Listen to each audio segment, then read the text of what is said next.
I'm going to use today to run through some comments that I've received recently that I felt deserved a little bit more of a detailed answer than what I was able to give in the comments. Starting off with tips for recovery and what, if anything, I do specifically for recovery. And I'm going to combine my answer for that with another answer from the same person, which was an idea of how much sugar I consume. Recovery for me is very simple: sleep, food, movement are the three pillars of recovery in my life personally. For me, when it comes to food, calories have always been king. I've never really tracked my protein consistently. However, I've noticed dips in my recovery when I haven't met my caloric goals. Sleep is an obvious one, right? We do our most hardcore rest when we sleep, and sleep needs to be prioritized. If you are not blessed with an abundance of time to guarantee that you'll get your 8 hours every single night, no matter what time you go to bed, then you have to dedicate time in order to prepare for bed and treat sleep as in exactly the same way, as you would a workout. You get ready for it, you go to it, you are focused throughout it, you get it done, and you go home, right? Sleep needs to be appreciated as a task and not just something that we do. And in the same breath, going back to food, sugar, I don't consume much, if any, refined sugar. Right now, the only refined sugar I consume is from this Japanese snack that I eat as an intra-workout snack, which is just like a little biscuit stick coated in chocolate. Aside from that, literally, I have no refined sugar in my diet, and I think that helps a lot with inflammation, and avoiding inflammation helps a lot with recovery and recovering quickly. So sleep and food is huge for me.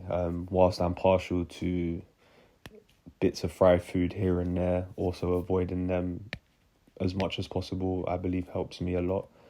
And even whilst my sleep isn't perfect, I get my 8 hours in, and I treat it as a task. I treat it as something that I can improve on a daily basis. And lastly, movement. I believe movement is arguably the most overlooked element of recovery. Our body needs blood flow in order to recover.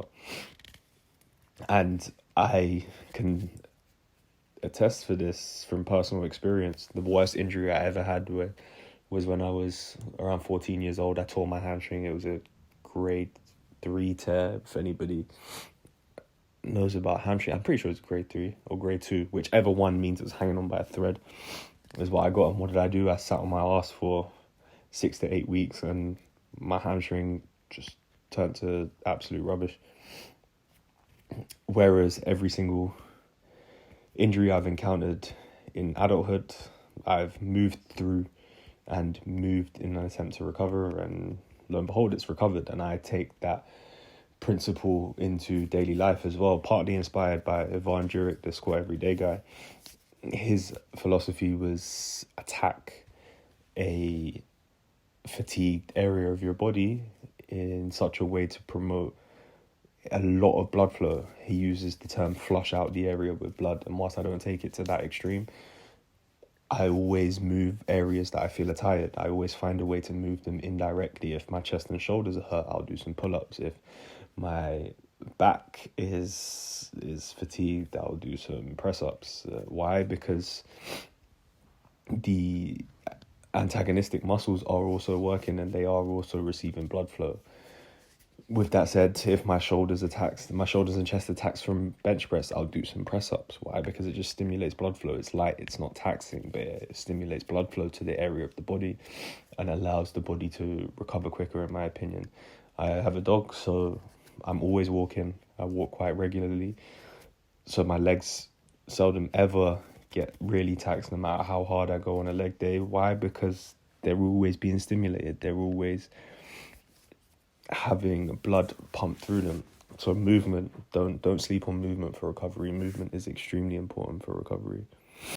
And lastly, somebody asked how I find a place and time to train every single day. And it's an understandable question because most gyms have limited times that they're open. Some gyms are open from 6 a.m. to 10 p.m., right? And what if you can't get in between those times? It's completely understandable.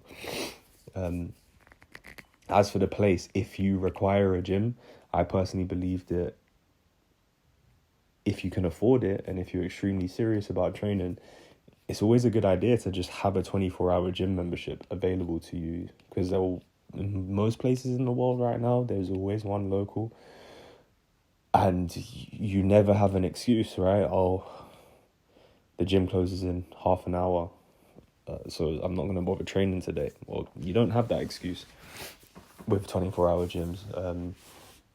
And the harsh reality is, if prisoners can get jacked in prison by just doing bodyweight workouts, then whether we have a home or we do not, we always have a place we can train, right?